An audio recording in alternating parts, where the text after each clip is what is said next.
Hola mis hermanos, en esta clase vamos a seguir con nuestro estudio del uso del Antiguo Testamento en el Nuevo. En la clase anterior establecemos la importancia de esta pregunta y por qué es un problema y las implicaciones de la manera en que respondemos a esta pregunta.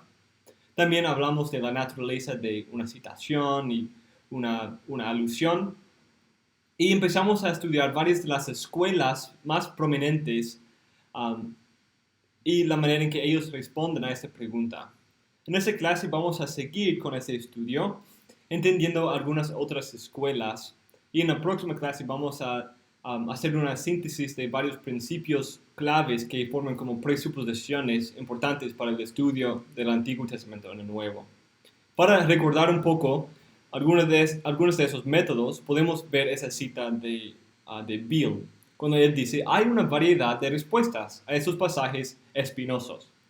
Algunos dicen que los escritores del Nuevo Testamento estaban equivocados. Otros dicen que su enfoque interpretativo estaba equivocado, pero lo que escribieron fue, sin embargo, inspirado. Otros sostienen que eran exégetas extraños que no pueden ser juzgados por los estándares de hoy en día. Y otros afirman que su exégesis es legítima, pero su enfoque es tan único que no nos atrevemos a tratar de copiar su método. Y luego están los que argumentan que con cautela podemos tratar de imitar su método. Una de las escuelas más populares y diversas al mismo tiempo es la del sensus plenior, el sensus plenior.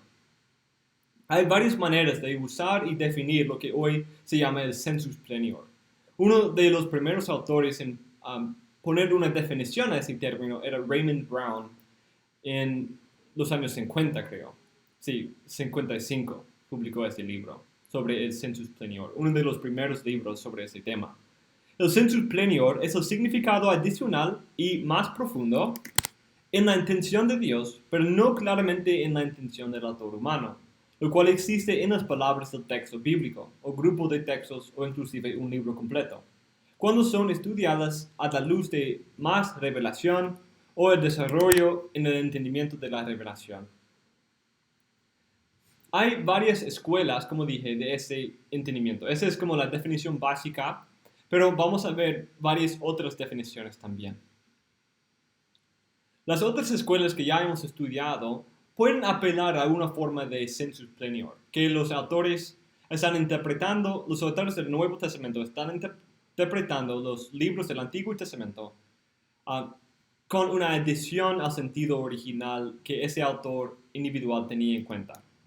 Pero como encuentran ese sentido más completo, más pleno, es la diferencia. Para Enns, viene de su interpretación cristotélica. El sensus plenior viene a través de ese sentido, esa interpretación cristotélica. Para Enns y Longenecker, en otro sentido, el sensus plenior puede venir del uso de métodos interpretativos judíos. Pero hay otra clase de esta postura que no depende de estudios extrabíblicos o presuposiciones erróneas, como en el caso de Enns, como el sistema producido por J.I. Packer, S. Lewis Johnson y Elliot A. Johnson. Ellos ven una distinción entre la intención del autor humano y el autor divino, y dicen que los intérpretes del Nuevo Testamento están extrayendo el sentido divino más profundo que el autor humano no reconocía. Bock, en su artículo que estoy usando en esas clases, resume esa postura de esa manera. El énfasis clave de esa escuela de pensamiento es que todos los pasajes proféticos se basen en las palabras del autor humano, pero que el autor humano no siempre intentó o comprendió plenamente la referencia profética, mientras que Dios sí intentó la referencia completa. Los tres conectan las palabras del autor humano con la mente del autor divino, pero eso no significa que el autor humano tenga la misma intención. De esa manera, su método busca afirmar claramente la idea de la inerrancia y la inspiración verbal de las palabras mismas, pero hacen una distinción entre el autor humano y el autor divino y su intención. En esa manera, la interpretación del autor del Nuevo Testamento es conectada con las palabras del texto original, pero no necesariamente con la intención del autor humano. Y tratan de extrapolar o como ir más allá que la intención del autor humano para entender y derivar o excavar la intención divina del autor divino. Ese Lewis Johnson y Packard son más parecidos y Elliot Johnson es un poco distinto. Ellos afirman, el punto aquí es que el sensus plenior que los textos adquieren en su contexto bíblico más amplio sigue siendo una extrapolación en el plano gramatical histórico, no una nueva proyección en el plano de la alegoría. Y aunque Dios puede tener más que decirnos de cada texto de lo que su autor humano tenía en mente, el significado de Dios nunca es menos que el suyo. Lo que Él quiere decir, Dios lo quiere decir. Elliot A. Johnson, hay dos Johnson, S. Johnson y E. Johnson. E. Johnson ha provisto una forma modificada ligeramente de esta escuela en que se refiere a un references plenior, no sensus plenior, sino references plenior. Hace una distinción entre el sentido y el referente de esas palabras. Como mencioné antes, una pregunta importante aquí es la naturaleza del lenguaje y la cognición. Entonces, trabajando con ese estudio, él quiere hacer una diferencia entre sentido y referente. Él dice, o Bock define su distinción de esa manera. Sentido se refiere al significado verbal del lenguaje expresado en el texto independientemente de la referencia. Es decir, el sentido implica la definición de un término, no a lo que el término se refiere. Referencia indica lo que se refiere específicamente a través del sentido del significado. Hay una diferencia entre lo que se describe y se significa y a quién o qué se refiere. Entonces, es decir, un texto puede tener un solo sentido, pero ese mismo sentido puede aplicarse a varios referentes o referencias distintos. Como él dice en sus propias palabras. Por lo tanto, lo que proponemos es que la intención del autor exprese un único y definido sentido textual del conjunto. Ese sentido único es capaz de implicar una plenitud de referencia. No se trata de un sensus plenior, sino de un sensus singular, tal como se expresa en la afirmación del texto. Pero también reconoce la característica de las referencias plenarias. En el Salmo 16, las palabras del versículo 10 se aplican tanto a David como a Cristo en su sentido propio, pero en un sentido más completo a Cristo que resucitó de entre los muertos. Mientras que el cuerpo de David conoció la corrupción, pero no estará sujeto a la corrupción eterna. Esta presentación de la escuela del sensus plenior tiende a poner el énfasis de la interpretación en la obra de la inspiración del autor humano del Nuevo Testamento, no tanto en la inspiración del autor del Antiguo Testamento. En cuanto al autor humano del Antiguo Testamento, es mucho más cerca de una perspectiva correcta y tiene un avance muy importante sobre las otras escuelas que hemos visto. Pero yo creo que todavía tiende a un sobreénfasis en lo que hemos llamado la trascendencia en la relación entre el autor humano y el autor divino. La forma de S. L. Johnson y Packard encuentran el sensus plenior en la implicación de las palabras, en la intención divina, iluminada por el progreso de la revelación. En el sistema de E. Johnson, lo que le da un sensus o referencias plenior es el sentido definido y general del autor humano que es aplicado a un referente pleno por la revelación. Entonces es muy parecido, pero hay una distinción muy matizada en eso.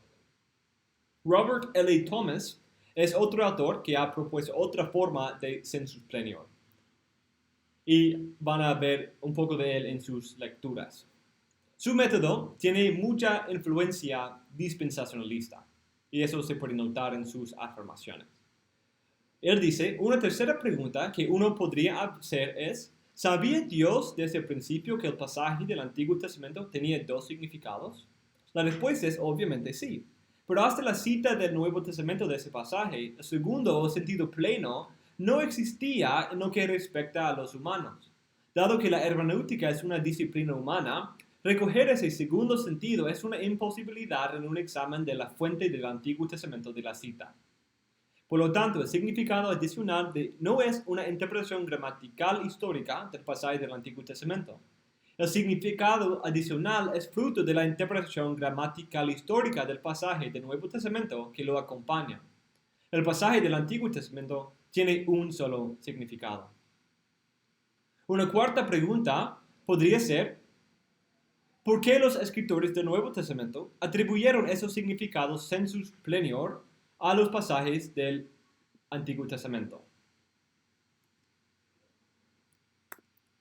En casi todos los casos, si no en todos, el nuevo significado que se le dio a un pasaje del Antiguo Testamento se relacionaba con el rechazo de Israel a su Mesías en su primer advenimiento y la consiguiente apertura de la puerta a un nuevo pueblo, los gentiles, para que Dios los bendijera.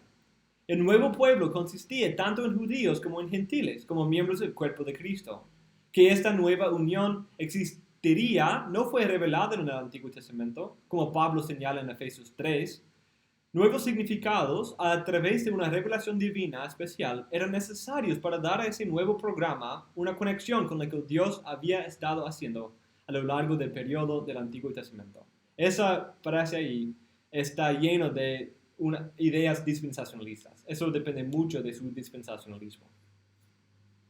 Lo que pasa es, el Nuevo Testamento no viola el sentido único con referencia a Israel en el Antiguo Testamento, sino pone estos textos en un nuevo contexto debido al rechazo del Mesías por Israel. Y esto le pone en un nuevo contexto al cual se puede aplicar el uso del método gramatical histórico. Entonces, los dos solo deben aplicarle el uso del método gramatical histórico.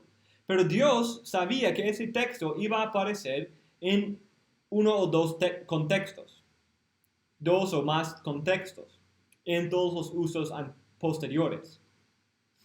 Pero la conexión para él no es una conexión íntima o orgánica o de desarrollo entre esos dos textos, sino es un método. No sabemos exactamente cómo el método no debe seguirse y no es un ejemplo para nosotros, pero por la revelación pueden usar textos del Antiguo Testamento en un nuevo contexto y nosotros tenemos la responsabilidad de aplicar el principio gramatical histórico a los dos. Como Richard Barcellos dice, según R.L. Thomas, está bien que los escritores de la escritura inspirada e implícitamente Dios violen el principio gramatical histórico del significado único. Ellos pueden utilizar una hermenéutica que contradice el sentido común. Desde su perspectiva, Jesús y los apóstoles no siempre nos proporcionan modelos de exégesis bíblica dignos de ser imitados. En esa manera, el sensus plenior de Thomas es mucho más abierto que el de Johnson y Packer. Y de hecho parece separar la interpretación del Nuevo Testamento de las palabras del Antiguo Testamento. Para Johnson y Packer, el sensus plenior viene a través, y también el otro Johnson, viene a través del progreso de la revelación. Hay una unidad en ese progreso de la revelación. Pero aquí Thomas ve una discontinuidad en esta revelación, porque uno tiene que ver con Israel, el primer plan de Dios, y el otro tiene que ver con la iglesia, lo cual es ese segundo plan debido al rechazo del Mesías por parte de los israelitas. Para él hay una separación fuerte entre las dos intenciones. El autor del Antiguo Testamento tenía un contexto para su pueblo, el pueblo de Israel. Pero la intención de Dios en este texto es que iba a ser usado en el futuro en un nuevo contexto también. Entonces Dios quería decir dos cosas con este texto. Lo que el primer autor humano quiso decir y también lo que el segundo autor humano quiso decir. No es que Dios estaba comunicando algo más en ese momento, sino que él sabía que iba a ser usado en el futuro con nuevo sentido. Y Dios era consciente de eso. Para él, ese nuevo sentido dado a los textos del Antiguo Testamento casi siempre ocurre en el contexto del rechazo del Mesías por Israel, marcando el cambio de la dispensación de Israel a la iglesia. Otra forma de algo parecido al census plenior ha sido ofrecido por Bruce Waltke. Sin embargo, en este caso, el punto clave es que es el cumplimiento del canon que produce el contexto apropiado para el entendimiento del texto.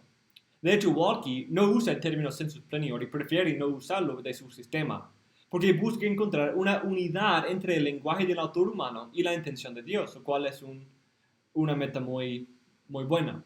Solo es que la intención y todas sus implicaciones se van desarrollando con el progreso de la revelación y especialmente el cumplimiento del canon. Es decir, los autores del Nuevo Testamento entendieron los textos del Antiguo Testamento no solamente a la luz de su contexto inmediato o la revelación anterior, sino también la revelación y desarrollo posterior en el Antiguo Testamento, en todo el canon. W. Edward Glennie dice lo siguiente del método de Waltke.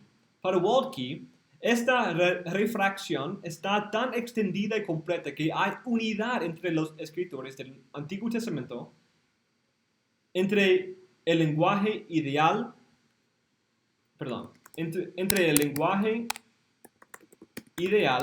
de los escritores del Antiguo Testamento y la intención de Dios. El lenguaje del autor humano para Waltke era ideal y su significado completo fue descubierto sobrenaturalmente por los escritores del Nuevo Testamento. Entonces, para Waltke, cada frase, cada declaración de los profetas era como un vaso que tenía la capacidad de llenarse con revelación futura. Y de hecho era programada y diseñada para eso. Pero no se llena con toda la información usada en el futuro por autores futuros hasta más revelación y de hecho el cumplimiento del canon. De esa manera, Waltke busca encontrar una unidad entre la intención del autor humano y el autor del Nuevo Testamento. Su lenguaje ideal contenía toda la posibilidad de la revelación futura. Pero es la revelación futura que lo llena de ese significado, ese contenido. Waltke define su propio método de esa manera. Con el enfoque de proceso canónico, me refiero al reconocimiento de que la intención del texto se hizo más profunda y clara a medida que se ampliaban los parámetros del canon. Así como la redención en sí misma tiene una historia progresiva, también los textos más antiguos del canon experimentaron una percepción progresiva correlativa de significado a medida que se convirtieron en parte de una creciente literatura canónica. Y su contribución es muy útil y muy importante. Ese estudio del canon completo es muy útil para poder entender cómo los autores del Nuevo Testamento están interpretando los textos anteriores, no solamente en su contexto inmediato, histórico y gramático, ni tampoco solo a la luz de su contexto anterior, pero ellos interpretaban a la luz de todo el Antiguo Testamento.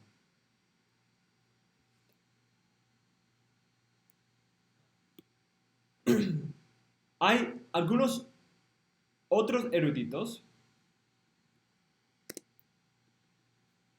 que usen una forma de census plenior, pero tratan de formar un tipo de método ecléctico, es decir, como una mezcla de lo mejor de todos.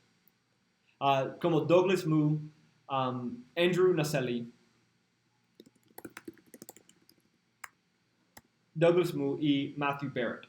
Y también a cierto nivel mi propio método. Es un tipo de método ecléctico.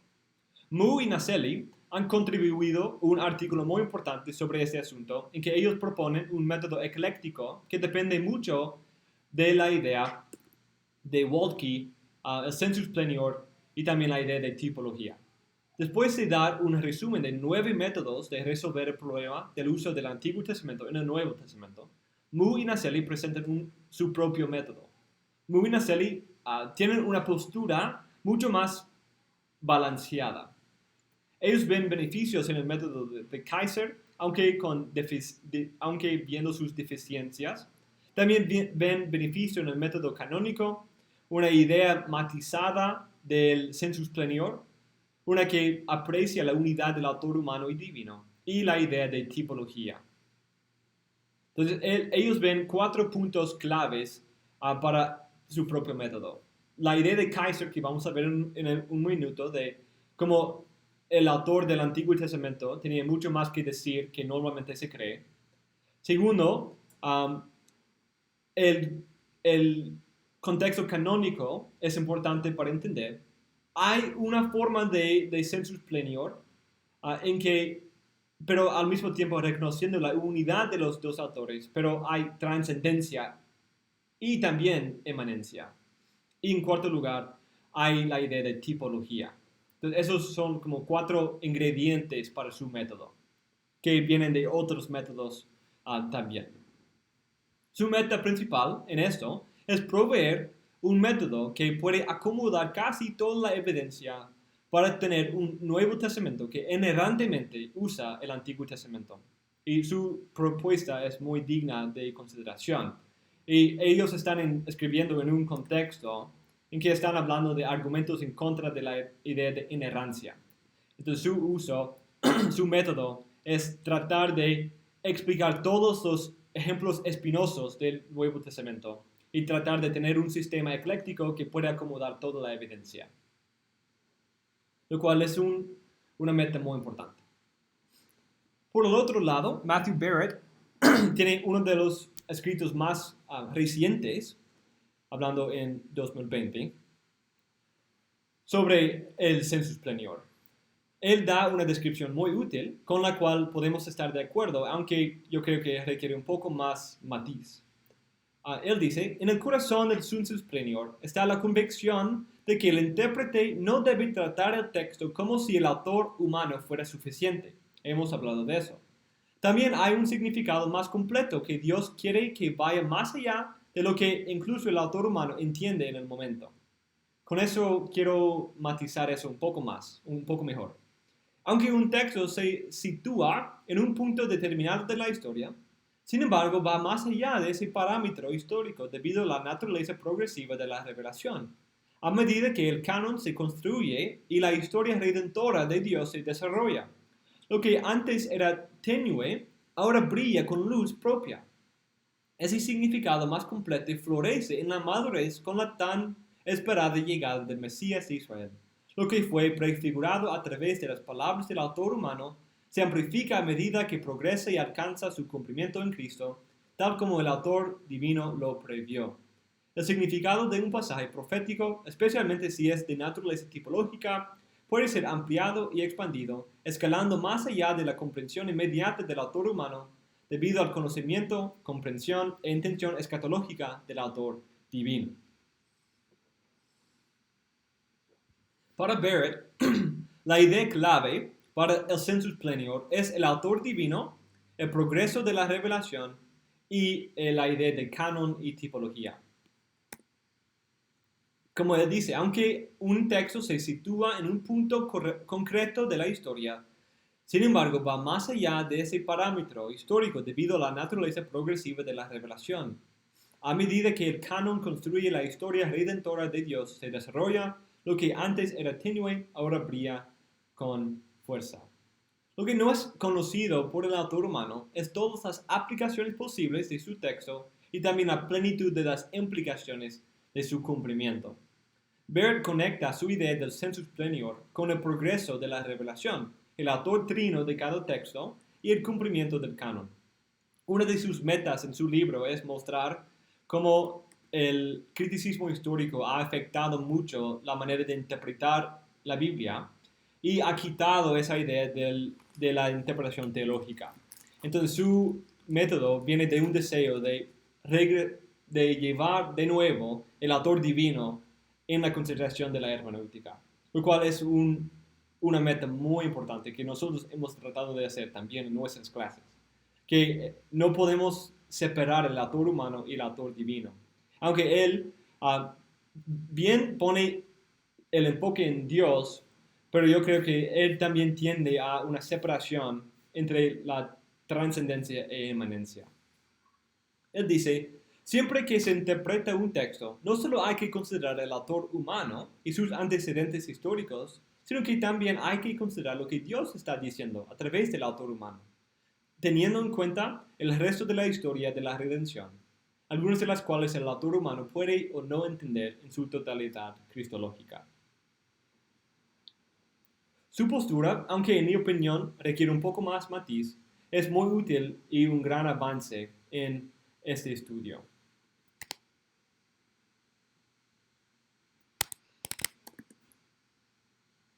En último lugar, el último ejemplo que quiero destacar es Darrell Bock. Darrell Bock resume varias de las contribuciones de las 4 escuelas que él analiza y busca un método ecléctico. Entonces él también, como Nasseli y Mu, tiene un método ecléctico.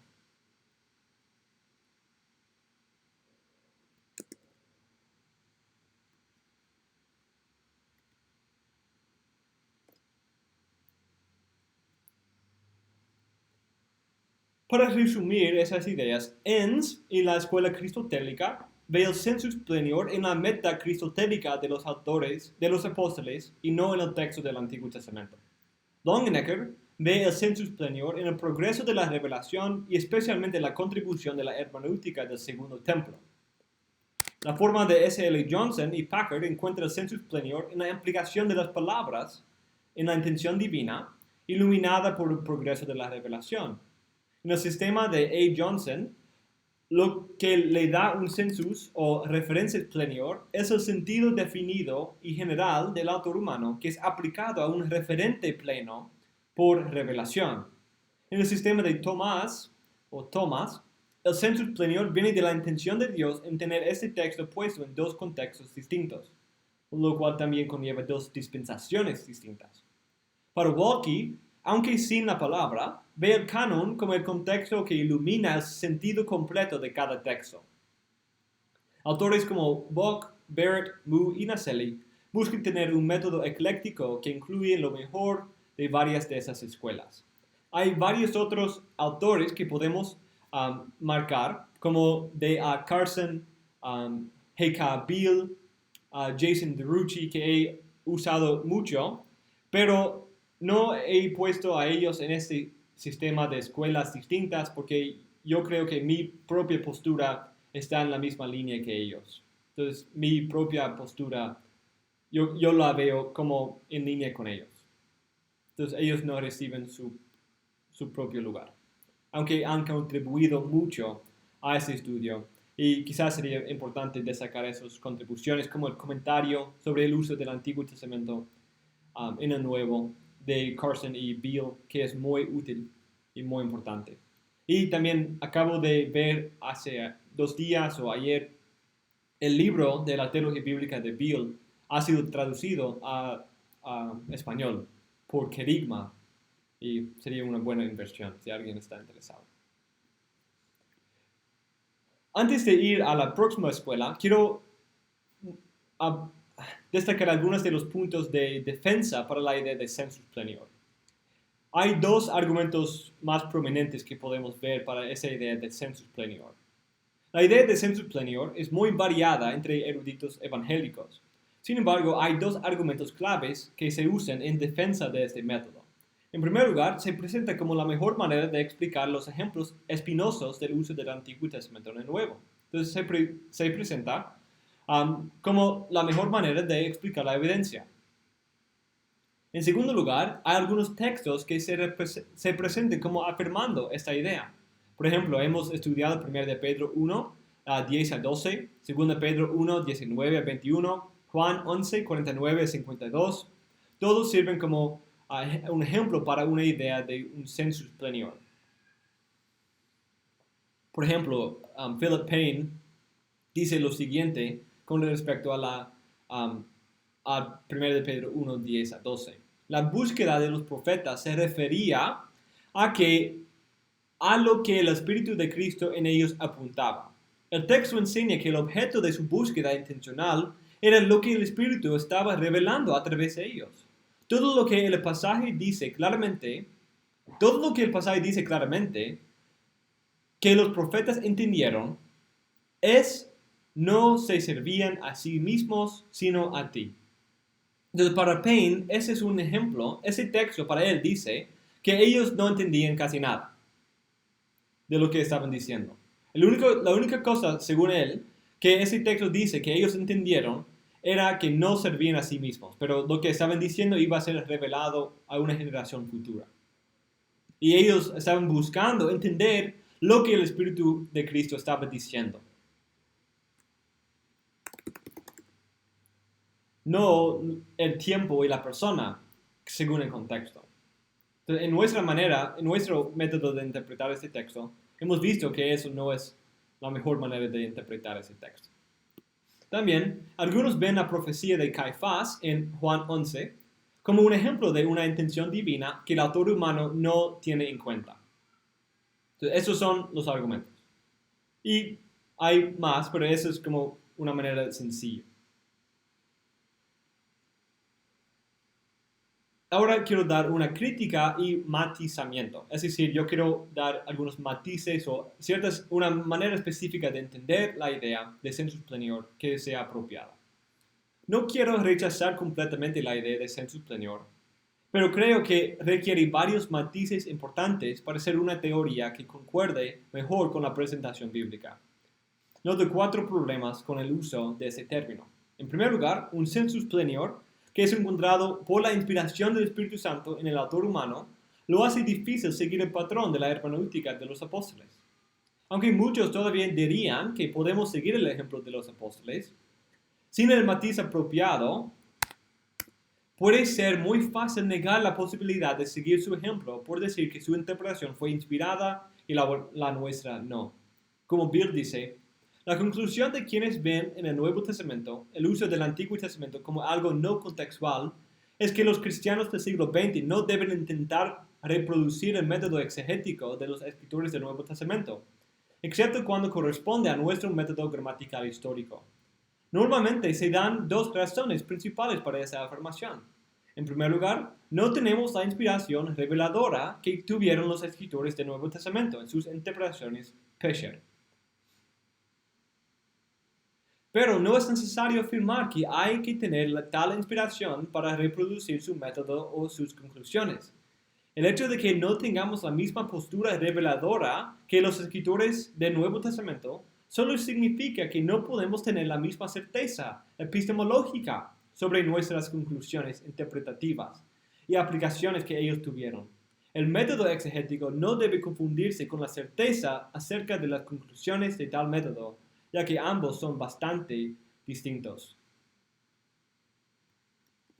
Entonces, ese es un matiz muy importante. Lo que él dice es que podemos afirmar el uso de su método, pero la inspiración asegura los resultados de su método, aunque no nulifica su método. La inspiración no nulifica el método, pero sí asegura el resultado. Entonces, para nosotros debemos seguir su método, aunque no podemos tener la misma certeza del producto, el resultado, porque no tenemos la inspiración. Pero el apelar a sensus plenior ha llevado a muchos a negar la imitabilidad de la hermenéutica de los apóstoles. En segundo lugar, sin el matiz apropiado, esa idea puede tener problemas con la inspiración.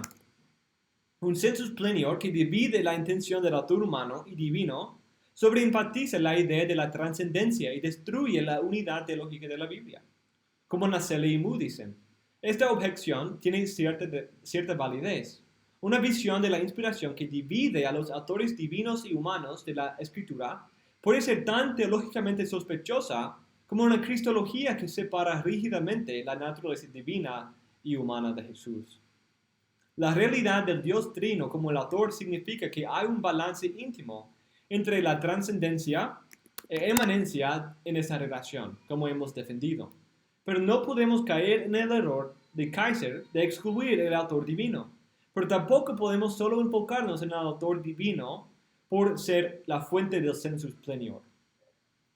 Como Bill reconoce, por ejemplo, si consideremos que Dios es también el autor de la escritura del Antiguo Testamento, entonces no se trata solo de discernir la intención del autor humano, sino también la intención divina última de lo que fue escrito en el Antiguo Testamento, que bien podría trascender la de la conciencia inmediata del escritor. El intento de extraer la intención divina de un texto es ciertamente parte de la tarea exegética. Entonces él trata de poner un matiz importante, de unir las dos intenciones, pero reconocer que todavía hay emanencia y trascendencia.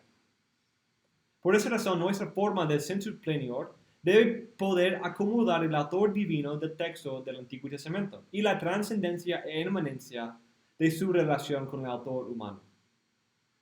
En tercer lugar, puede llegar a ser un tipo de carta de triunfo. Es decir, solo tengo que decir sensus plenior y no tengo que decir nada más. Como Robert Plummer dice, sensus plenior es un significado más completo y secreto del texto, desconocido para los autores humanos anteriores, hasta que el Espíritu Santo lo reveló a través de los escritores inspirados del Nuevo Testamento. Es difícil discutir con esta carta de triunfo interpretativa. Pero la mayoría de los estudiosos también encuentran que es una forma intelectualmente insatisfactoria de tratar con la intertextualidad. Es decir, si dependemos de esa realidad, puede llevarnos a un descuido de la profundidad de la revelación en el contexto del Antiguo Testamento, o lo comunicado en su uso intertextual de otros, o la profundidad comunicada en su uso intertextual de otros textos. Apelar a un sensus plenior es una respuesta rápida y fácil, pero es muy posible que haya más en el texto original que se puede excavar con paciencia y esfuerzo. Es decir, pues el autor del Nuevo Testamento simplemente está viendo un sensus plenior revelado por el Espíritu Santo que no estaba realmente en ese texto original. Pero eso es como decir, ok, no quiero estudiar el tema más. Entonces, puede tender a un peligro de evitar esa necesidad de excavar y profundizar en el texto original, en el texto del Antiguo Testamento. Pero como vamos a ver, si prestamos atención a los contextos y al uso de otros textos, podemos ver una conexión muy íntima entre los dos textos y quizás ver que hay más que simplemente ver un sensus plenior escondido en la intención divina. En último lugar, creo que sus textos usados para tener una afirmación del sensus plenior no son convincentes. Entonces, esos son como argumentos interpretativos de cómo se usa, metodológicos, pero aquí niego que su uso de 1 de Pedro o 2 de Pedro o Juan 11 enseña la realidad de sensus plenior. Por ejemplo, de Ruche provee esta interpretación alternativa a 1 de Pedro 1 y 2 de Pedro 1. Aquí el apóstol identificó que los profetas del Antiguo Testamento eran ellos mismos estudiosos de la revelación anterior, y bajo la mano guiada por el Espíritu, ellos buscaron e investigaron cuidadosamente para saber quién sería el Mesías y cuándo aparecería, prediciendo así los sufrimientos de Cristo y los días de la iglesia. Puede que no conocieran el nombre de Jesús, pero tenían una idea general del tipo de persona que sería y de cuándo vendría. Desde esta perspectiva, podemos decir que los propios autores del Antiguo Testamento, aunque no la mayoría de sus contemporáneos, ya visualizaban algo de la naturaleza del cumplimiento que el Nuevo Testamento identifica como culminante en ser simplemente entre la predicción consciente y prospectiva, ya sea directa o tipológica, y el cumplimiento, en contraposición a una predicción de la que solo Dios era consciente originalmente, pero que ahora identificamos retrospectivamente. Entonces él dice que ellos conocían mucho más, según esos textos, que normalmente pensamos, y no menos, como Payne dice. Como hemos visto en nuestra clase sobre ese texto, 1 de Pedro 1, 10 a 12, sí identifica que había cosas que los profetas no conocían, como el tiempo, la circunstancia y quizás la persona exacta. Pero el enfoque del pasaje es mostrar la unidad orgánica de su profecía y la esperanza en el Antiguo Testamento con la que se predica en el Nuevo Testamento. Hay una unidad ahí. Hay progreso y hay más claridad, pero hay una unidad orgánica e íntima. Eso también es el argumento básico de 2 de Pedro. Pedro defiende su enseñanza de Cristo como el Mesías de dos fuentes: su propio testimonio ocular y el origen divino de los profetas. El enfoque de este texto es en el origen divino de la profecía, no en el contenido del entendimiento del profeta. Esos textos presentan más la naturaleza progresiva y orgánica de la revelación que una separación de la intención del autor humano y divino. Aunque también 1 de Pedro sí dice que hay trascendencia todavía, porque Dios sí sabía el tiempo, la persona exacta y las circunstancias, aunque el autor humano no los conocía. Pero él sí conocía mucho más que de ese aspecto mesiánico y profético, que normalmente se niega en varias de las escuelas del sensus plenior. En tercer lugar, el texto de Caifás no es un ejemplo que provee una regla para aplicar a los profetas del Antiguo Testamento. Hay grandes diferencias que separan los dos. En primer lugar, Caifás, en contraste con los profetas, no tenía la iluminación del Espíritu Santo, ni un corazón de fe. Lo que los profetas entendieron era a través de la iluminación, exactamente como los apóstoles y nosotros entendemos, como nosotros entendemos en el Antiguo Testamento, aunque los apóstoles fueron también inspirados. Eso nos lleva a otro detalle clave para un matiz apropiado, lo cual es una apreciación para la naturaleza orgánica y progresiva de la revelación. Como Carson dice, por lo tanto, podemos hablar legítimamente de un significado más completo o sensus plenior que el que proporciona cualquier texto. Pero la apelación debe hacerse no a algún conocimiento divino oculto, sino al patrón de revelación hasta ese momento, un patrón que aún no se ha discernido adecuadamente. Por lo tanto, la nueva revelación puede ser verdaderamente nueva, pero al mismo tiempo capaz de ser comparada con la antigua. Beale también afirma lo mismo. Así, Pablo o los escritores posteriores del Antiguo Testamento se basan en textos anteriores del Antiguo Testamento que interpreten y desarrollen creativamente. Esta creatividad debe verse en la comprensión de esos textos anteriores a la luz de los desarrollos posteriores de la época histórica de la redención en la que vive el escritor. Por ejemplo, los escritores del Nuevo Testamento interpretan el Antiguo Testamento a la luz de los eventos posteriores de la venida y obra de Cristo. A ese respecto, parte del desarrollo interpretativo creativo radica simplemente en el hecho de que el cumplimiento siempre da cuerpo a la profecía anterior de una manera que, en cierto grado, no fue prevista por los profetas del Antiguo Testamento. Otra forma de decirlo es que la revelación progresiva siempre revela cosas que no se veían tan claramente antes. Sin embargo, Beale da dos aclaraciones. Esos desarrollos son orgánicamente conectados con los textos del Antiguo Testamento y también una lectura cuidadosa del contexto indicaría varias de esas conexiones en el contexto del Antiguo Testamento.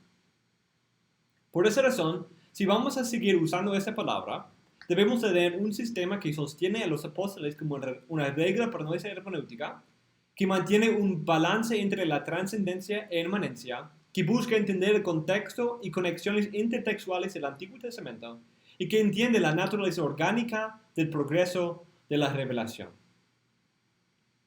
Y eso nos lleva, en último lugar, en esta clase, al estudio de la última escuela que vamos a considerar, la escuela del sentido humano. Solo. Bock resume esa postura de esa manera. La premisa básica de esa escuela es que si la hermenéutica va a tener validez, entonces todo lo que es afirmado en el pasaje del Antiguo Testamento tiene que ser parte del significado intencionado del autor humano. El proponente más prominente de esta escuela es Walter Kaiser. Su enfoque es preservar la unidad del autor humano y divino y proteger las implicaciones de inspiración en el autor del Antiguo Testamento. Es decir, uno de los principios importantes es que los profetas del Antiguo Testamento realmente vieron los detalles del cumplimiento de sus palabras, aunque no conocían el tiempo exacto. Kaiser busca ver más en la intención original del autor humano que normalmente se nota en otros métodos. Él ve una unión de la intención humana y divina, como él dice, de ahí que hubiera un solo significado en la mente del autor, aunque podía saber o experimentar cumplimientos múltiples de ese significado simple. En ese sentido, cada promesa o profecía del Antiguo Testamento puede tener varios referentes o eventos que culminan en el cumplimiento final. Por ejemplo, el profeta como Moisés no solamente encuentra un profeta central y escatológico, sino también una sucesión de profetas. Y él entendía eso. Debido a la unidad y complejidad del sentido único, él rechaza el sensus plenior y dice que todo lo que se encuentra en el texto del Nuevo Testamento, todo eso estaba en el texto del Antiguo Testamento también. Kaiser propone varios aspectos importantes y útiles, como la profundidad de la revelación del Antiguo Testamento. En cuanto a nuestro sistema de la trascendencia e inmanencia del autor humano y divino, este método puede tender a sobreenfatizar la inmanencia, que hay demasiada unidad entre el autor humano y divino. Walter Kaiser propone algo que él ha titulado la analogía de escritura anterior. El concepto es que cada autor debe ser entendido a la luz de la revelación anterior de donde estaba en el progreso de la revelación. En esta afirmación tiene razón, pero la parte equivocada de su opinión es lo que niega. Él niega la posibilidad de leer un pasaje a la luz de los pasajes posteriores. Es decir, en la consideración e interpretación de un pasaje, no se puede considerar como autores posteriores lo usan. Entonces, cuando un autor del Nuevo Testamento interpreta un texto del Antiguo Testamento, debe entenderse a la luz de la revelación anterior, lo cual provee una base para la intención de ese autor original. Porque para usar otros textos posteriores, agregaría a la intención original de ese autor y iría más allá que ese autor original. Richard Barcellos critica esta propuesta de esa manera. El método de Kaiser parece implicar que la exégesis de un determinado texto bíblico debe realizarse como si no existieran textos bíblicos posteriores. Debemos darnos cuenta de que, en cierto sentido, tenemos una ventaja que los escritores bíblicos no tenían. Nosotros tenemos un canon completo, pero también debemos darnos cuenta de que el uso que hace la Biblia de sí misma, siempre y cuando eso ocurra, es infalible. Si eso es así, entonces el exégeta, usando herramientas fuera del texto bíblico en consideración, debe consultar todas las herramientas útiles posibles, lo que incluye cómo la Biblia se comenta a sí misma, sin importar dónde o cómo lo hace. Si el Espíritu Santo es el único intérprete infalible de la Sagrada Escritura, los exégetas deben utilizar los textos bíblicos fuera del Génesis para ayudar a su comprensión. Como yo dije, es cierto que debemos considerar un pasaje a la luz de lo que viene antes y cómo adapta, incorpora y desarrolla temas anteriores.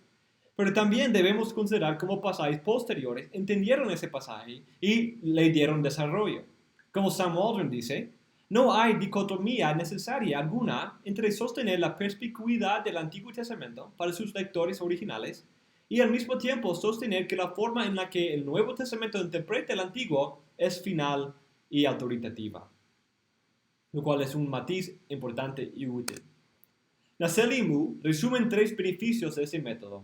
Cuando dicen, interpreta el Antiguo Testamento teológicamente, lo cual es muy bueno. Él busca, en el contexto del Antiguo Testamento, luz teológica de Cristo.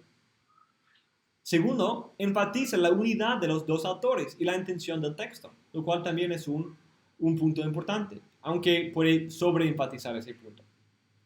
En tercer lugar, él puede acomodar mucha evidencia por un análisis cuidadoso y profundo del texto del Antiguo Testamento. Pero ellos también reconocen 2 problemas claves en que a veces su exégesis del Antiguo Testamento incluye un poco de exégesis para poder como caber allí en ese texto al sentido teológico. Y también la distinción entre sentido y significado que él hace es decir, que es un solo sentido con varias aplicaciones o significados, como hemos estudiado en otras clases. No es siempre fácil de discernir. Entonces es difícil basar un sistema en esa distinción porque es un poco difícil a veces. Entonces, mis hermanos, con eso cerramos nuestra clase sobre las varias escuelas que tratan de responder a esa pregunta. Hemos visto la escuela de la interpretación cristotélica, la idea del uso de los métodos de los judíos del primer siglo. Hemos visto las varias escuelas del sensus plenior y la escuela de Walter Kaiser y el enfoque en el sentido humano único. Entonces, mis hermanos, gracias por su atención y con eso cerramos nuestra clase.